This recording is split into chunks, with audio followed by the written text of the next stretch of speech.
¿Cómo están? Bienvenidos a un nuevo capítulo de Futuro 360 aquí en CNN Chile. Muchas gracias por acompañarnos. Este es el primer capítulo de la temporada. Vale la pena ir marcando esos hitos de esta temporada 2026 como una forma de refrescar este ciclo, pero de mantener también el compromiso de este programa y de CNN Chile con la ciencia, con la tecnología y los temas que nos apasionan, por supuesto, y que vamos a empezar a revisar a partir de ahora en este capítulo de Futuro 360. Sequías, deshielo de glaciares, el aumento del nivel del mar y climas extremos. Esas son algunas de las huellas más visibles del cambio climático hasta ahora. Aunque muchas veces parezca un tema que es ajeno o lejano en el tiempo, hay algunos que hoy ya deben enfrentar las consecuencias. Son miles de personas que se ven obligadas a abandonar sus hogares porque sus territorios ya no son habitables. Son los desplazados climáticos, una realidad que abre debates urgentes, como en Colombia, por ejemplo, donde recientemente se aprobó una ley que los reconoce jurídicamente, o en Tuvalu, un país que podría desaparecer literalmente bajo el mar y cuyos habitantes hoy están migrando forzadamente a Australia con una visa climática. Constanza Pérez nos va a contar más en la siguiente nota. El cambio climático no es solo una amenaza ambiental, es también causa de un nuevo tipo de crisis humanitaria: la migración por eventos climáticos extremos. El fenómeno de movilización por consecuencias climáticas ya comienza a golpear la puerta de miles de personas en el mundo. En un lugar están ocurriendo condiciones que ya no son aptas para poder mantener una vida armónica, sana, estable en un sitio. Y básicamente se refiere a el desplazamiento que ocurre en diferentes ocasiones, puede ser forzado o puede ser voluntario, y eso se puede producir por diferentes eventos climáticos extremos que estamos viendo, que están ocurriendo con mucha más intensidad y más seguidos en el tiempo, producto de la crisis climática que estamos viviendo, no solo en Chile, sino que también a nivel mundial. Según un informe de la Agencia de las Naciones Unidas para los Refugiados, en los últimos 10 años los desastres climáticos han causado 250 millones de desplazamientos internos. Millones de personas que por consecuencia de la crisis climática, como las inundaciones, sequías, incendios y el aumento del nivel del mar, se ven obligadas a abandonar sus hogares. Se estima con las pocas, mediciones que hay a nivel mundial, que son también muy diversas y modelaciones que hay, que al 2050 en el mundo van a haber, son 216 millones de personas que ya se van, movilizadas por desastres, ¿ya? Y de los desastres, el 98% son asociados al clima. Los impactos que tienen estos desplazamientos, ya sea, sobre todo los que son forzados por situaciones que son adversas a uno, o sea, que son externas, son muy fuertes porque te obligan a dejar tu hogar, a crear todo desde cero en un nuevo sitio, y eso va desde la infraestructura para poder vivir hasta tus redes de contacto, de apoyo. Y eso genera, por supuesto, un impacto muy fuerte a nivel emocional, pero también a nivel económico, a nivel social, donde tú tienes que partir nuevamente desde cero en otro sitio. Una crisis que hoy se vive en Tuvalu, país insular en medio del Pacífico que alberga apenas 12.000 habitantes, que enfrentan la idea de tener que abandonar su tierra a raíz de la crisis climática, que ha elevado el nivel del mar amenazando a la isla. Para 2050, científicos de la NASA proyectan que las mareas diarias sumergirán la mitad del atolón de Funafuti, hogar del 60% de los habitantes de Tuvalu. No podemos esperar a que se pronuncien discursos cuando el nivel del mar no deja de subir a nuestro alrededor. La movilidad climática debe pasar a primer plano. Debemos tomar medidas alternativas audaces hoy para asegurar el mañana. Así lo evidenciaba el entonces ministro de Asuntos Exteriores en su discurso ante la COP26 en 2021. Frente a esta problemática se creó la visa climática, que permite a los tuvaluanos migrar a Australia, la que a finales de 2025 ya fue otorgada a 280 nacionales de Tuvalu, convirtiéndose en uno de los casos emblemáticos que refleja el impacto real de la crisis. Siempre puedo llevarme todo lo que aprenda en Australia a mi país natal, solo para ayudar. Incluso si tengo pensado venir en el futuro para tomarme unas vacaciones o un descanso, vendré y haré trabajo voluntario aquí.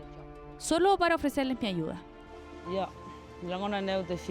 Me sentí feliz y emocionada cuando me enteré de la oportunidad, ya que me hizo pensar en el futuro y en el nuevo camino que podría abrirse para mi vida en Australia, en beneficio de mi futuro. Latinoamérica no está ajeno. Colombia se ha convertido en un ejemplo regional y global al ser el primer país latinoamericano en avanzar en la aprobación de una ley de desplazados climáticos que contempla su reconocimiento jurídico. Fue la demanda interpuesta por una pareja de campesinos que tuvo que abandonar sus tierras por las inundaciones del río Bojabá en 2015 y 2016, lo que sentó las bases de un debate legislativo sobre cómo enfrentar esta problemática. Lo que está pasando ahora en Colombia es un hito muy importante para Latinoamérica, porque están avanzando en un proyecto de ley que va a reconocer esta situación de las migraciones y va a poner estándares para los refugiados climáticos, y está sentando un precedente muy relevante a nivel jurídico, porque esto nosotros, por ejemplo, en Chile no tenemos un marco legal que lo aborde de manera particular. El Estatuto de los Refugiados no refleja las situaciones del cambio climático. La Carta de Derechos Humanos protege desde el año 2022 el derecho de todos a acceder a un medio ambiente limpio, seguro, sano y sostenible. Entonces, lo que tenemos es alguna protección de derechos humanos a nivel de integridad física, pero no necesariamente cuando nos vemos expuestos a escasez de, por ejemplo, hídrica. En Chile, en Montepatria, el 15% de la población de esa localidad migró por el producto de la sequía. 50.000 personas se han desplazado internamente en Chile en la última década producto de desastres naturales, incluido terremotos. Entonces, este es un problema grave que todos los países tenemos que prepararnos para enfrentar. Los desastres naturales y la crisis climática no esperan. Las proyecciones de refugiados climáticos, la visa climática de Tuvalu y los avances legislativos de Colombia en la materia nos develan un futuro que necesita un marco jurídico que permita reconocerlos, acompañarlos y protegerlos.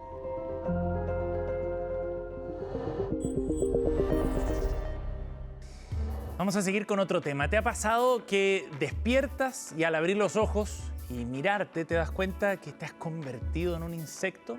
No, seguramente no, ¿cierto? Bueno, eso fue lo que le ocurrió a Gregorio Samsa, eso sí, el protagonista de la popular novela La Metamorfosis, quien una mañana despertó transformado en una cucaracha.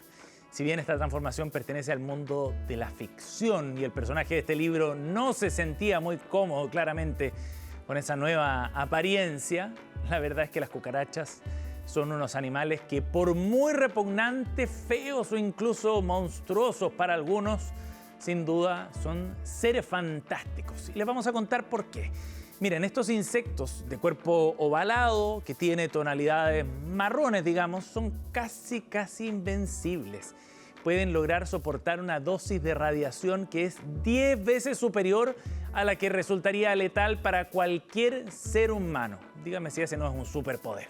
Pero no son inmortales, por supuesto, por lo que a pesar de lo que dice la creencia popular, estas no serían capaces de sobrevivir a una bomba atómica. Por otro lado, presentan un sistema nervioso que es muy complejo, con un cerebro que está dividido en 3 partes. Primero, el protocerebro, que conecta con los ojos de la cucaracha. Después viene el deuterocerebro, que conecta las antenas sensoriales bien características de las cucarachas y motoras.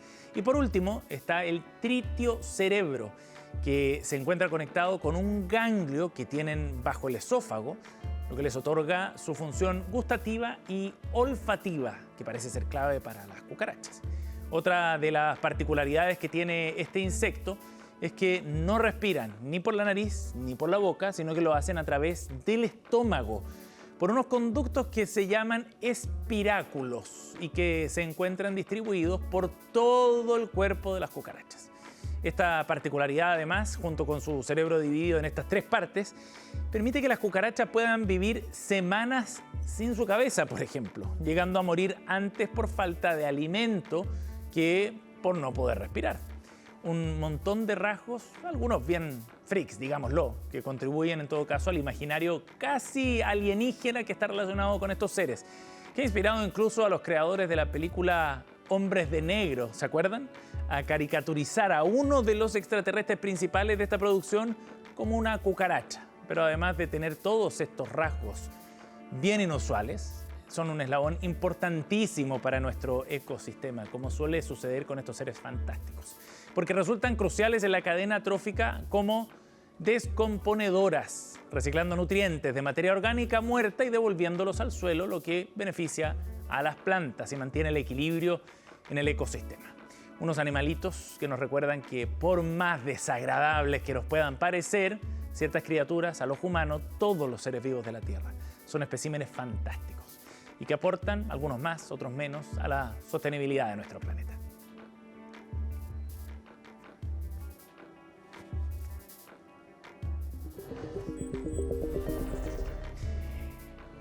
Con esta historia de este ser fantástico nos vamos a ir a la pausa. No se vayan, ya volvemos con más de Futuro 360.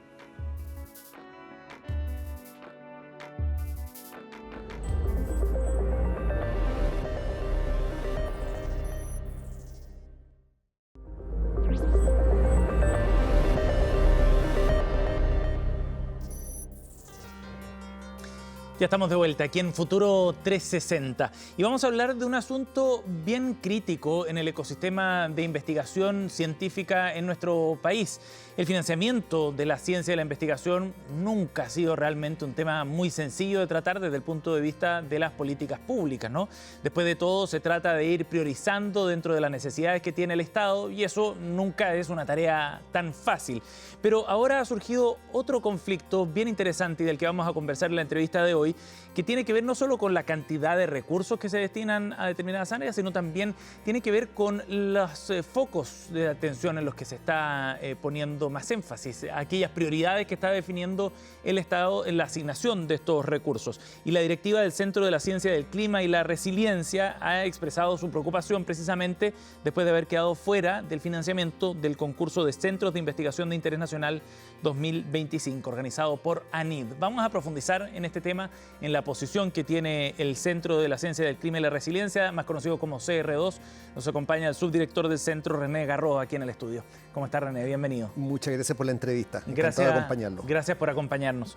Bueno, ustedes han planteado en una carta dirigida al presidente de la República, Gabriel Boric, su preocupación por este tema. Ustedes no han quedado seleccionados dentro de este proceso de financiamiento del concurso. Y eso evidentemente que tiene un impacto directo en el trabajo que puede hacer, en la continuidad del centro, entre otras cosas. Cuéntenos, ¿cuál es el punto de crítica que han levantado ustedes al quedar fuera de este proceso? Bueno, por supuesto que fue una noticia no muy alentadora la que recibimos hace poco, el 26 de diciembre. Habíamos estado esperando mucho tiempo este llamado a concursos de centros de investigación grandes. Y eso de alguna manera se empezaron a ejecutar, o el llamado ocurrió, ya no recuerdo bien, enero del año pasado. Del año 2025, claro. Bueno, y bien, este proceso que nosotros estamos acostumbrados, participamos con una propuesta muy sólida que fue muy bien evaluada y lamentablemente nos encontramos con este resultado negativo para el centro. Como en todos los concursos se hace una lista priorizada y nosotros quedamos bajo la línea de corte de los que se financian. Encontramos extraño de que en general las evaluaciones son muy positivas, sin embargo algunas notas no se condicen con esa evaluación. Así que en ese plano muy local obviamente estamos preocupados por el futuro del CR2. Claro. El CR2 es un centro grande que había tenido también un desempeño muy notable en los últimos 13 años y quedamos sin este CR2 como lo conocemos actualmente. Por supuesto tenemos un plan B, pero tal como existe ese centro, a menos que el recurso de impugnación funcione, deja de existir. René, ustedes han hecho un trabajo bien notorio, pero creo que de todas maneras sería importante explicarle a nuestra audiencia también cuál es el trabajo que hace el centro. Además, ustedes en la carta advierten que Chile queda a ciegas ante el cambio climático. Cuéntenos sobre el trabajo del centro y por qué ese título. Así es, perfecto. Y después podemos entrar en ese otro nivel, ¿cierto? Porque está el nivel del CR2 y este nivel, esta opinión que tenemos respecto a ciertas políticas públicas. El CR2, como te comentaba, fue un centro que partió el año 2013, financiado justamente por ANID en ese tiempo, por CONICYT, bajo el Fondo Nacional de Áreas Prioritarias. Y bueno, el clima y resiliencia, por eso viene el nombre CR2, ¿verdad? Es un centro que unía las ciencias naturales, la climatología, la hidrología, la ecología, con ciencias más, llamémoslas sociales, antropología, sociología, porque el problema problema es muy complejo, el problema del cambio climático, si bien es cierto yo soy climatólogo y me interesa el clima, claramente que es un problema que va más allá de la pura parte física. Y fuimos abordando durante estos 13 años de existencia una serie de problemas que tienen que ver con el cambio climático. El cambio climático uno también piensa, es el aumento de la temperatura, desencadena una serie de otros procesos. Y, por ejemplo, el florecimiento de algas nocivas que vienen usualmente ahora en verano o los incendios forestales pueden tener con el cambio climático. Y en ese afán de entender esos procesos y esos fenómenos de escala grande que afectan a Chile, nosotros no solamente hicimos una muy buena ciencia, como ha sido reconocido, sino que hicimos lo que comentabas tú, esfuerzos de divulgación. Un poco incluso para simplificarnos la vida, fíjate, creamos bases de datos y plataformas de análisis de esas bases de datos que ahora resultaron tremendamente populares, en el sentido que lo utiliza el Estado, los profesionales, los investigadores. Así que el CR2 tiene mucha ciencia, que es obvio, es un centro de excelencia de ciencia, pero también hizo mucho en sus labores de divulgación y extensión a través, por ejemplo, de los informes a la Nación, análisis climáticos, plataformas de bases de datos, todo eso iba de la mano con el CR2. Elementos o insumos más bien que uno entiende son fundamentales para nuestro país, pero que además deberían estar bien alineados también con los objetivos que el propio gobierno se ha planteado en esta línea, ¿no? El gobierno ha promulgado la ley de acuerdo de marco de cambio climático y ha promulgado y ha empujado también una serie de políticas públicas para enfrentar esta situación. Como que no calza mucho no calza, que fuera de financiamiento. No calza mucho. Claro, y ahora ya saliéndome, por supuesto, del tema específico del CR2, el cambio climático nos ha acompañado durante muchas décadas, ¿verdad? Pero efectivamente el cambio climático empezó a tomar más trascendencia unos 4 o 5 años atrás. Aparecieron palabras como crisis climática, emergencia climática, ebullición global, etcétera. Todos estábamos muy preocupados y justamente este gobierno, ¿cierto? El gobierno que está terminando, por supuesto se alineó con eso y bueno, se comprometió un instituto tecnológico para el combate del cambio climático y la crisis de biodiversidad, un observatorio de cambio climático y bueno, la ciencia se puso de relieve, ¿verdad? Todo tenía que tomarse en base a evidencia científica. Y bueno, lamentamos que después de 4 años, efectivamente lo que ocurre, después vamos a ver cuáles son las causas naturalmente, pero terminamos sin el CR2, no logra financiarse. Eso significa el cierre del centro. Eso significa el cierre como lo conocemos. Como te comentaba, teníamos un plan B y vamos a tratar de algunas cosas mantenerlas, porque una vez que tú las pierdes son muy difíciles de volver a instalarlas. Por ejemplo, las plataformas de servicios climáticos. Recientemente uno de nuestros colegas, que depende exclusivamente del centro, tuvo un financiamiento muy grande para un equipo que mide contaminación y que puede, entre comillas, ayudar a entender lo que pasa en Puchuncaví, Quintero. Bueno, si se nos va ese tipo de personas, el personal muy capacitado, técnico y profesional y científico, imagínate no solamente se pierde, sino que cosas que están, sino que además se pierden posibilidades de hacer ciencia. Y bueno, volviendo a este marco más general, lamentablemente quedamos sin el CR2 como lo conocemos, va a quedar con funcionamiento mínimo probablemente, sin el instituto tecnológico, sin un observatorio. Entonces, claro, también muchos nos sentimos muy afectados porque uno tenía expectativas mayores y lamentablemente ninguna de esas llegó a un buen puerto, pese a la importancia de la crisis climática. ¿Ven ustedes una cierta incoherencia entre algunas políticas públicas que se están desarrollando y lo que se ha resuelto en este financiamiento, en este concurso? Probablemente la incoherencia ocurre al nivel de la aplicación. Probablemente la ley marco de cambio climático tiene muchos elementos muy, muy positivos, pero ahí uno se da cuenta, ¿cierto?, de que del dicho al hecho cuesta algunas veces ejecutar las cosas. Nosotros pensamos que toda la gente actúa de buena fe, pero sin embargo el resultado hoy día, a estos primeros días de enero del 2026, ¿verdad?, es complejo, porque Chile se queda... No somos los únicos que miramos el cambio climático, ciertamente las universidades, yo trabajo en la universidad, lo vamos a seguir haciendo, hay otros centros también, etcétera, pero el CR2 lo hacía de una manera que era muy única, reconocida a nivel nacional e internacional. O sea, ese prestigio era reconocido por la misma comunidad y a nivel internacional también. De hecho, uno de los puntos que ustedes plantean no calza con la resolución, ¿no? Tenemos buena calificación sobresaliente de pares internacionales, sin embargo se resuelve no entregarle financiamiento finalmente. Me imagino que es obvio lo que voy a decir. Nosotros estamos muy seguros de nuestra propuesta, hicimos una propuesta muy sólida, pero más allá de lo que yo diga, yo podría hablar muy bien de la propuesta que elaboramos, ¿verdad? Sí, claro. Pero como decías tú, el panel internacional lo calificó muy buena y el panel nacional también lo calificó como muy buena. Hay unas notas ahí que no entendemos y esa es lo que te comentaba, que es la base de nuestra impugnación. Pero bueno, estas cosas entendemos que son complejas y ahora podemos seguir con algún grado de esperanza, pero también tenemos que ser realistas y ver un plan B para, como te comentaba, ciertas cosas, mientras eventualmente va a haber un nuevo financiamiento y nosotros trataremos de hacerlo, pero también el clima es muy activo. Estamos justo entrando en una temporada de verano, después antes el verano era tranquilo, ¿verdad? Ahora los veranos son complejos, con marea roja, con incendios forestales, sequía, etcétera. Uno no puede bajar los brazos en estos momentos frente al clima. René, usted también planteaba que acá hay otros centros, ¿no? Y que hay investigación que va a continuar. No todo está centralizado, por supuesto, en el CR2. De tal forma que uno se pregunta, bueno, quizás de todas maneras otros centros vendrán a suplir el vacío que pueda dejar el CR2. Otros investigadores abrirán nuestras nuevas líneas. En ese sentido, el financiamiento y a quienes sí se les ha adjudicado, ¿permite garantizar una continuidad? ¿Cómo ve ese proceso? Para no centralizar todo en el CR2. Por cierto. Mira, tengo una muy buena opinión de las propuestas, vi algunas las conocía, porque algunas eran propuestas que ya existían, como el CR2, ¿cierto? Así que hay muy buena ciencia que se va a hacer en estos nuevos centros, no tengo duda de eso, pero ninguna está orientado al cambio climático o incluso en un aspecto más amplio a la crisis hídrica. El cambio climático, por supuesto, es temperaturas, es incendios forestales, pero para Chile una parte muy importante es la escasez hídrica, que muy obviamente palpable por la notado. ciudadanía incluso, ¿no? En distintas zonas del país. Exactamente, y por lo menos yo lo he revisado, no los conozco todo el detalle, pero no hay ningún centro que apunte específicamente a estos dos temas. Las competencias siguen, o sea, nosotros vamos a seguir existiendo y vamos a tratar de mantener cierto grado de gestión del centro, pero el pegamento, y una de las gracias cuando me preguntan del CR2 es que el resultado final era mayor que la suma de las partes.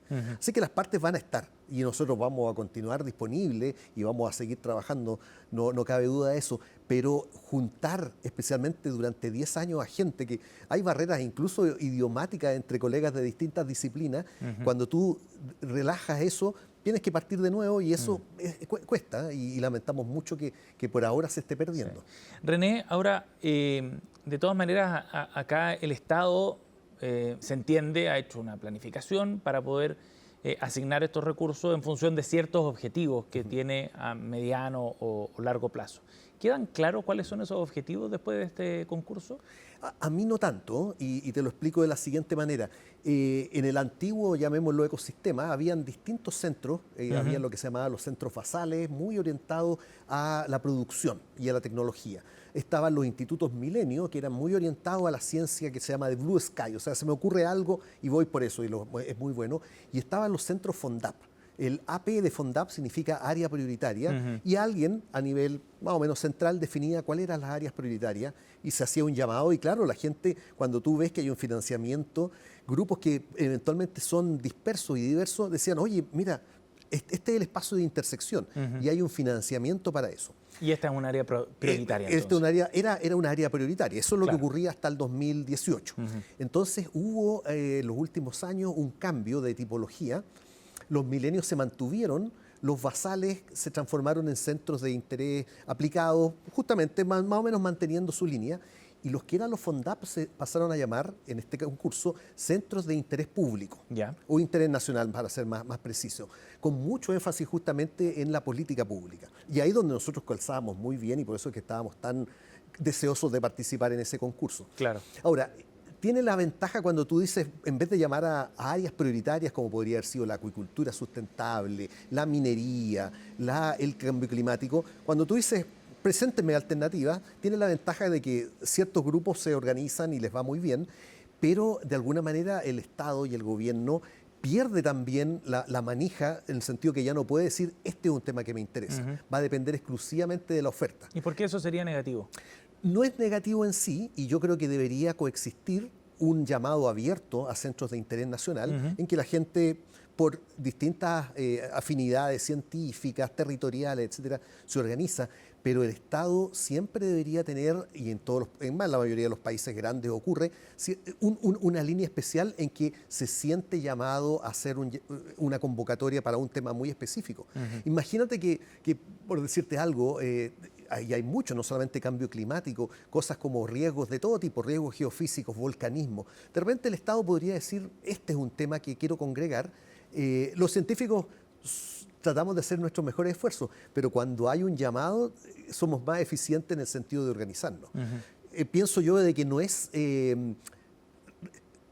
No tiene por qué ser lo uno o lo otro. Tú tienes la posibilidad de hacer llamados amplios, pero a mi juicio el Estado, el sistema científico nacional no debería perder esa capacidad que por ahora la perdió, ¿verdad? Porque ya actualmente no ha hecho por los últimos años llamado a estos centros de áreas prioritarias. Creo que un gobierno, un Estado no puede renunciar a eso. ¿Y cuál es el riesgo de no hacer esas definiciones y de plasmar en definitiva una visión de más largo plazo reflejada en esas áreas prioritarias? Mira, yo soy científico de laboratorio y nos encanta hacer la ciencia y hacemos nuestra mejor esfuerzo de estar muy conectados con la realidad. Pero ahora, full disclosure, ¿cierto? Lo que voy a decir ahora. Por supuesto que los científicos tenemos nuestras orientaciones y nuestros sesgos, ¿verdad? Entonces, si bien es cierto, estamos en conexión con la realidad, podría haber una cierta tendencia a que favorezcamos los temas. Por ejemplo, hay un cierto grado de continuidad. Como todos los humanos, la gente trata más o menos de seguir haciendo las cosas que está haciendo y en las que se siente medianamente confortable y que es bueno en hacer esas cosas. Cuando tú haces un llamado, introduces un elemento externo que te dice, yo necesito, lo voy a sacar del cambio climático, yo necesito hacer riego geofísico, necesito hacer ciencia antártica, ¿ya? También es uno de los centros que lamentablemente se perdió, el ideal, era un centro que iba a la ciencia antártica y subantártica. Entonces, está bien, probablemente mis colegas antárticos van a seguir trabajando, pero tal vez puede pasar otra cosa y se dedican, en fin, a cosas más cercanas a Chile continental. En cambio, cuando el país dice, quiero que se haga ciencia antártica, las cosas se organizan. Insisto, no es que sea lo uno o lo otro. Los científicos tratamos más o menos de estar alineados con lo que son los desafíos del país, pero también es bueno que te digan, el país tiene esa posibilidad de hacer el llamado a los científicos, o tenía, no actualmente. ¿Y a qué asuntos fueron destinados los recursos finalmente? Porque eso puede darnos luces de hacia dónde se encamina, alguna visión de dónde deben estar puestos los esfuerzos en investigación científica. Exacto. Recuerda que este era el llamado, el concurso que estamos hablando era los concursos de centros de interés nacional. Mira, se mantuvieron algunos centros como el SIGIDEN, de desastres naturales, se mantuvo un centro de desarrollo urbano sustentable, se aparecen algunos centros, con lo que he visto, por ejemplo, aparece un centro de suelos, que es encabezado por investigadores de la Universidad Austral de Chile, lo cual me parece muy bien porque los suelos son muy importantes y ellos se autoconvocaron de alguna manera y dijeron, este es un tema importante. Hay un centro también que tiene que ver con conflictos que están apareciendo en la sociedad actualmente. Si bien es cierto, se perdió el COES, también hay un centro que tiene que ver con estas disrupciones tecnológicas, especialmente como lo toman los más jóvenes, etcétera. Así que hay un mix. ¿No son temas importantes también? Absolutamente importante, absolutamente importante. Y bueno, esto sabemos que hay una competencia leal entre los centros. Chile no puede financiarlo todo, aunque también el presupuesto podría haber crecido y no creció. Se había comprometido eso. Quedamos más o menos con la misma cantidad de centros que teníamos antes, ¿ya? Tampoco se expandió. Eso también uno podría criticar o también autocriticarnos de que teníamos la esperanza y la esperanza no fructiferó. Así que de nuevo, yo no soy quien para decir cuál es la calidad por supuesto, todos son de alta calidad, la pertinencia más bien me refiero. Los expertos, que los paneles lo vieron así. Y ese es el cuestionamiento de fondo, ¿no? Es el cuestionamiento de fondo. Pero lo que parece extraño, y de nuevo, lo que parece extraño es lo que se declara contra lo que pasa. Porque tú podrías haber mantenido todo esto y podrías haber hecho un llamado a centros que tengan que ver, por ejemplo, con el agua en Chile o con el clima en Chile. Y el CR2 podría haber participado y podría haber ganado o podría no. Pero echamos de menos, extrañamos que pese a toda la importancia que se le dio inicialmente al tema climático, no hubo un llamado en ese sentido. Bueno, y lamentablemente estamos en esta situación, insisto que siempre hay alguna posibilidad de revertirla, Sí. pero el resultado final es ese. René, lo último, ¿esto puede tener efectos desde el punto de vista de la implementación de los compromisos adquiridos en la ley de marco de cambio climático? Podría tenerlo, porque muchas de las cosas que se comprometen en la ley marco, ¿cierto? Y ese fue también un elemento fundamental en lo que ocurrió en los últimos años, es decirnos las decisiones públicas en particular y privadas también, pero en particular públicas, tienen que estar basadas en la mejor ciencia, en la evidencia científica, en la mejor ciencia disponible. Insisto, la ciencia se va a continuar haciendo en Chile, pero bueno, lamentablemente se pierde un centro, y podría haber sido el CR2, podría haber sido otro, pero se pierde un centro orientado a eso. Entonces, cuando haya que preguntarle a los próximos ministros o ministras, bueno, ¿qué opinan de esto? A nosotros ya les va a ser más difícil preguntarnos, al menos de manera articulada. Siempre nos pueden preguntar, por supuesto, y vamos a tratar de responder, pero era más fácil con el CR2. ¿Quedan espacios de apelación, René? Todos estos concursos tienen un espacio. Nosotros, como te decía, no estamos apelando porque no nos gustó el resultado. Estamos apelando porque encontramos cierta incoherencia en lo que te comentaba en las notas cualitativas y los comentarios cualitativos de ambos paneles y algunos números cuantitativos que finalmente ordenan la lista. Así que vamos a preguntar y solicitar más antecedentes y que nos aclaren algunos elementos al respecto. Y estaremos atentos a esas noticias y a las novedades, por supuesto. René, gracias por haber venido al estudio de Futuro 360. Muchas gracias y vamos a seguir, así que espero seguir conversando. El CR2 tal vez disminuye un poco sus capacidades, pero lo vamos a mantener por un buen tiempo. Muchas gracias por la entrevista. Gracias por estar con nosotros. Vamos a la pausa y ya volvemos con más.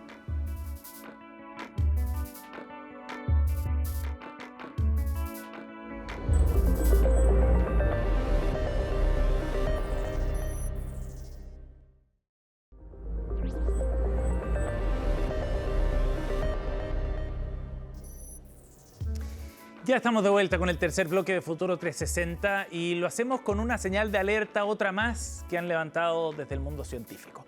Más de 4.000 glaciares podrían desaparecer cada año, es lo que indica un estudio publicado en Nature Climate Change, el cual hizo una simulación de cuántos glaciares perderíamos de aquí hasta el año 2100 en distintos escenarios de calentamiento global.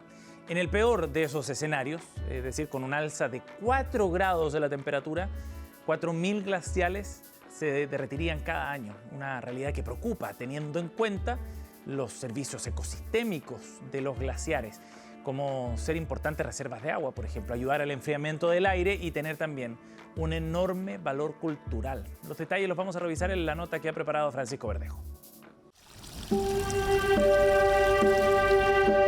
Gota tras gota tras gota. Poco a poco los glaciares dejan caer sus hielos milenarios en forma de agua, un proceso natural, pero que con el aumento de las temperaturas se ha visto agravado.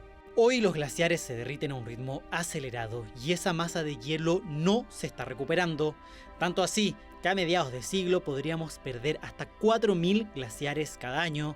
Se trataría del pic de extinción de glaciares, una cifra revelada en un nuevo estudio publicado en Nature Climate Change. Simulamos la evolución de cada glaciar de manera individual, cada uno de los 200.000 glaciares que tenemos hoy en día, para ver cuándo el área o volumen de ellos disminuirá hasta el punto de dejar de ser considerado un glaciar. Ese momento específico lo llamamos el año de extinción de un glaciar. Instala un concepto nuevo, que es el Peak Glacier Extinction, o sea, el pic de la extinción de los glaciares. Se modela cuándo va a ser el momento en las próximas décadas en que mayor cantidad de glaciares va a desaparecer. En concreto, los investigadores simularon distintos escenarios de aumento de temperaturas y cómo estos afectarían a los glaciares. Con un alza de 1,5 grados en comparación a la era preindustrial, al 2040 llegaría un pic de extinción de 2.000 glaciares cada año y luego iría a la baja, siendo este el escenario más optimista. Mientras que, con 2,7 grados de calentamiento, a 2040 3.000 glaciares se perderían cada año. En el peor escenario, con 4 grados de aumento, a mediados de siglo 4.000 glaciares desaparecerían y a finales de siglo más del 80% de estas masas de hielo se habrían perdido para siempre. Hasta ahora, según decisiones políticas y planes a futuro, pareciera que nos dirigimos a 2,7 grados Celsius de calentamiento para fin de siglo. Para ese escenario, perderíamos 160.000 glaciares que tenemos hoy en día. Cada centésima de calentamiento importa. Cada centésima que podemos limitar va a salvar miles de glaciares. Los primeros en sufrir estas consecuencias serían los glaciares medianos y pequeños, que en su mayoría se encuentran en altas latitudes y entre montañas. Son justamente estos los que abundan en la cordillera de los Andes y que son los principales proveedores de agua de nuestro país. Los glaciares, entre más pequeños, son más susceptibles al cambio de temperatura del aire. Así también, los glaciares más pequeños tienen una superficie alrededor que está más expuesta a absorber radiación solar y transmitirla hacia el hielo, por lo cual ahí se genera un feedback positivo para promover su desaparición. Proyecciones especialmente duras para Chile y el escenario de mega sequía que vive nuestro país. Los glaciares son los principales reservorios de agua durante periodos de verano. Según un estudio realizado por investigadores chilenos, a finales del siglo XXI, el aporte de agua glaciar a los ríos disminuiría de forma importante. Y encontramos que los escenarios climáticos proyectan sequías de más o menos del mismo orden de intensidad que la actual. Y ahí nuestros modelos decían que, sin embargo, el aporte glaciar, debido a que van a estar más pequeños, es de alrededor de un 20% menos a nivel anual y de un 50% menos en el verano. En una futura mega sequía, durante el verano, veríamos que el aporte de los glaciares de esas cuencas sería alrededor de la mitad de lo que vimos en la mega sequía que recién pasó. En Chile, para el año 2050, es decir, a mediados de siglo, se espera que los glaciares y toda la cobertura de nieve podría reducirse en un 50%. Y es decir, los caudales de nuestros ríos en la zona central dependen básicamente del derretimiento de las nieves y glaciares. Según los especialistas, la crisis climática no solo provocaría que el hielo se derrita más rápido, sino que la línea de lluvia será más alta. Esto significa que, en los lugares de la montaña donde hoy nieva, en el futuro caerá agua. Por ende, no habrá capacidad de recargar el principal recurso que da vida a los glaciares. Si es que las precipitaciones cambian y empieza a haber más lluvia que nieve, vamos a ver que ese embalse empieza a perder su capacidad de embalse. Entonces esa lluvia rápidamente empieza a circular y vamos a ver que los caudales de invierno o de primavera temprana van a ser más altos que lo que vemos hoy. Y como ya no está almacenado, el almacenamiento de nieve es menor, vamos a ver que rápidamente, a medida que entramos en el verano, los caudales van a bajar. Es por eso que los especialistas llaman a contar con medidas de prevención que hagan frente a estos cambios en la hidrología del país, en especial para escenarios de mega sequía a futuro. Necesitamos construir más embalses o microembalses, hacer sistemas de recarga de acuíferos, que son las aguas subterráneas, para poder aprovechar mejor el agua que vamos a tener disponible. Buenos planes de manejo hídrico, donde todos los actores de las cuencas estén alineados y sepamos que con estos estudios, claro, se muestra que la disponibilidad hídrica va a ser menor, por lo tanto hay que estar preparados para un escenario más crítico de lo que fue la megasequía anterior. Aunque el punto principal al que llegan a acuerdo todos los expertos consultados para esta nota es que los países redoblen sus esfuerzos para bajar las emisiones a nivel global, en especial considerando que en 2025, por tercer año consecutivo, se superó el umbral de los 1,5 grados de calentamiento. Queremos entregarles estos números a los tomadores de decisiones con la esperanza de que puedan usar nuestras cifras para cooperar con acciones que limiten el calentamiento global. Es por eso que hacemos esta investigación.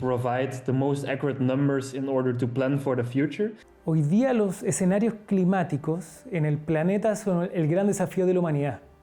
Entonces, el mejor escenario es que de aquí al 2100 la temperatura en promedio ascienda a 1,5 grados. El mejor escenario. Este mejor escenario implica que al 2050 desaparezcan 2.000 glaciares por año, por lo cual tenemos que hacer todo lo política y humanamente posible para mantenernos en el mejor escenario. Preocupantes proyecciones en torno a los principales reservorios de agua del planeta, donde los especialistas apuntan a medidas para bajar las emisiones de gases de efecto invernadero a nivel global para amortiguar los efectos de la crisis climática. En especial porque proteger a los glaciares es también proteger a la naturaleza y a todo el sistema interconectado que mantiene nuestra Tierra.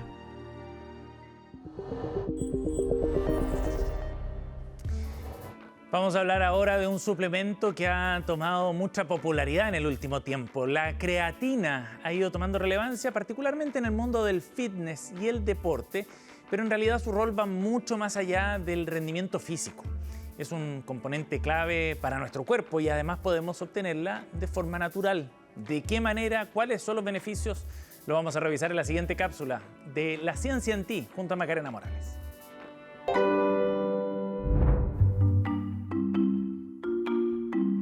¿Qué tal? ¿Cómo están? Probablemente han escuchado o han visto en distintos reels de redes sociales hablar de la creatina en el mundo fitness, en el mundo del deporte y en la vida saludable.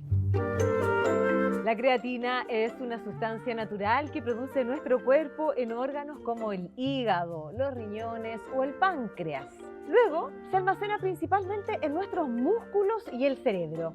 Además de la que generamos internamente, podemos obtener creatina desde nuestra fuente vital de alimentación, en este caso las proteínas, como las carnes y los pescados. La creatina se puede entender como una batería extra que nos ayuda a nuestros músculos, sobre todo cuando le metemos ejercicios de resistencia, como por ejemplo levantar pesas, mover cajas o hacer ejercicios que demanden más justamente de nuestra musculatura. Y es justamente por esta popularidad es que muchos deportistas han empezado a consumir creatina conscientes de este beneficio. Pero ojo, porque la suplementación siempre tiene que ser algo que venga a suplementar lo que nosotros llevamos a nuestro plato. Pero la creatina va mucho más allá de la ayuda que pueden tener los deportistas. Es clave, por ejemplo, en las personas mayores que empiezan a sufrir de sarcopenia. La sarcopenia es la pérdida de masa muscular, que es un proceso natural que ocurre con nuestro cuerpo y donde tenemos que hacer ciertas cosas para poder resistirnos a ella. Una de ellas es justamente mantener nuestros músculos activos con ejercicios de resistencia, de fuerza o de peso, pero también consumir de manera natural la proteína, las carnes y los pescados donde viene incorporada la creatina. Además, hoy en día hay otras investigaciones que apuntan a que la creatina puede ser clave en nuestro cerebro. Puede ayudar a acompañar a la memoria y tener la capacidad de atención de diferentes grupos de adultos. Sin embargo, y como siempre hemos dicho, la suplementación tiene que ser de la mano de un facultativo o un médico que lo recomiende, porque lo primero es tener densidad nutricional en nuestros alimentos y luego aquello que no logremos tener en nuestros platos será un médico quien nos diga que tenemos que suplementar, porque no puede ser que nosotros nos estemos llevando más vitaminas o minerales de un producto que tal vez tengamos en nuestro cuerpo. Como siempre, la importancia de tomar decisiones informadas es clave, es la recomendación que siempre te damos aquí en La Ciencia en Ti. Comenzó un nuevo año y, como es de costumbre, estamos a puertas de una nueva edición de un clásico de cada verano, el Congreso Futuro, el evento de divulgación científica más importante de Chile. Esta importante instancia cumple además 15 años, reuniendo a expertos y a expositores de nuestro país y del mundo.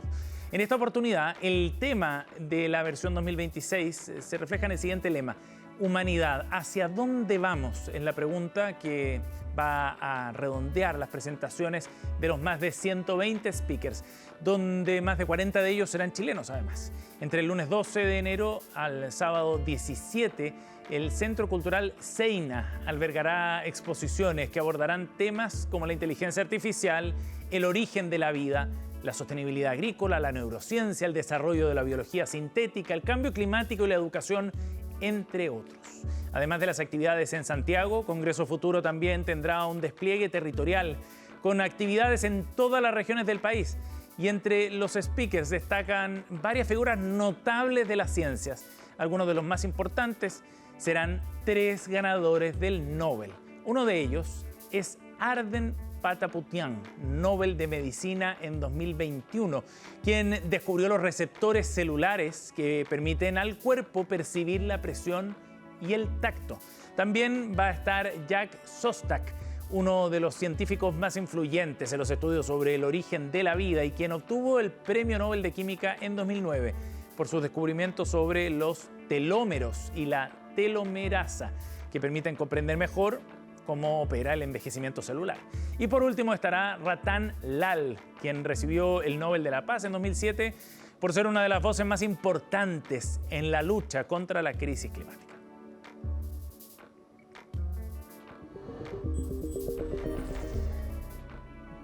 ...2025 fue uno de los años más calurosos de los que se tiene registro, algo que lamentablemente decimos cada vez que estamos entrando a un nuevo año. El avance de la crisis climática se ve en todo el mundo y un lugar que lo está viendo de forma muy clara es España. Durante décadas la desertificación se había percibido como una amenaza lejana para la península ibérica, pero gracias al trabajo conjunto de la Universidad de Alicante y el CSIC, esa amenaza se ha materializado en cifras y mapas que no dejan lugar a dudas. Fíjense que el primer atlas de la desertificación de España revela un panorama muy preocupante. Más del 40% del suelo español muestra señales de degradación. Este atlas es una radiografía detallada que combina entonces décadas de datos sobre el estado del suelo y su capacidad productiva. El diagnóstico muestra que la degradación no se limita a la aridez creciente, sino que refleja también un desgaste profundo del suelo que pierde fertilidad por un lado y valor económico por otra parte. En las zonas áridas, semiáridas y subhúmedas secas, el porcentaje de tierras degradadas asciende al 60,9%. El Atlas, apoyado en inteligencia artificial, permite identificar además aquellas zonas que son más vulnerables. La región de Murcia es la que lidera la lista en términos de gravedad, seguida de Andalucía luego y de la Comunidad Valenciana en tercer lugar.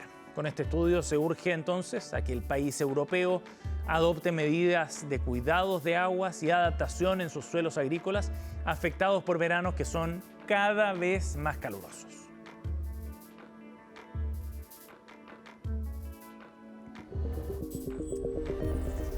Desde España nos vamos ahora hasta Estados Unidos para contarles de un hecho impresionante que ocurrió en California.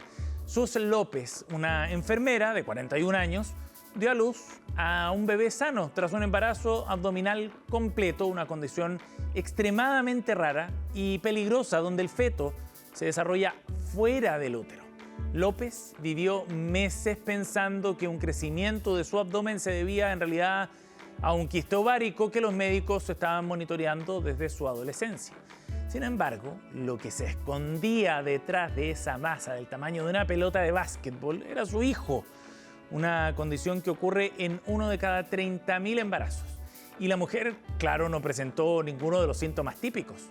No tuvo náuseas matutinas, su ciclo menstrual era irregular y nunca sintió las patadas del bebé debido a la ubicación del feto y a la presencia que tenía el quiste. Bueno, el descubrimiento ocurrió apenas días antes del parto, cuando López acudió al médico por dolor abdominal pensando que debía operarse este quiste de 10 kilogramos.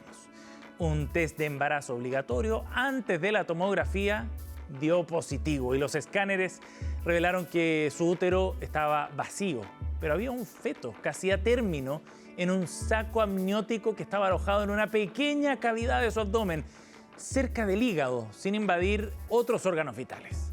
La tasa de mortalidad fetal en estos casos puede llegar al 90% y el riesgo además para la madre es súper alto. Bueno, durante el procedimiento lograron extraer al bebé, que fue nombrado Ryu y quien pesó 3,6 kilogramos para una historia que afortunadamente terminó bien.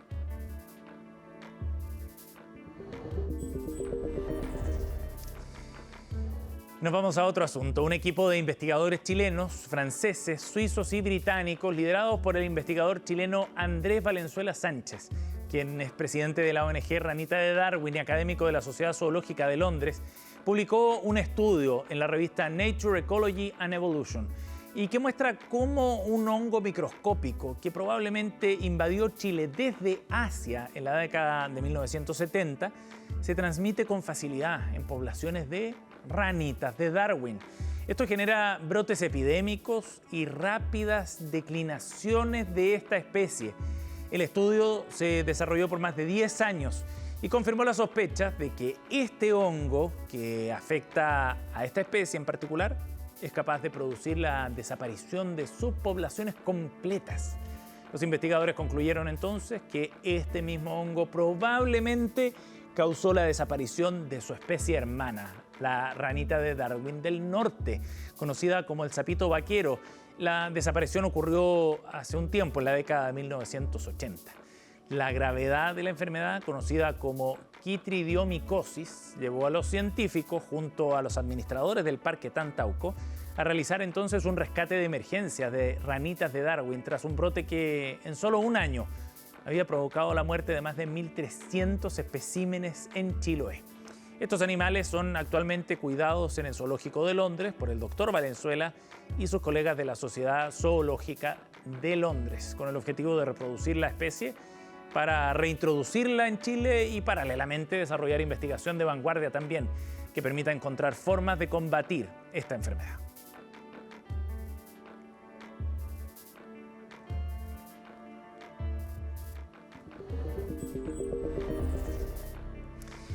Con esta alentadora noticia estamos cerrando este capítulo de Futuro 360. Muchas gracias por acompañarnos. Recuerden que pueden seguirnos en nuestras redes sociales y revisar también el contenido de este y otros capítulos en las redes sociales de Futuro 360 y de CNN Chile. Gracias por acompañarnos. Nos vemos a la próxima.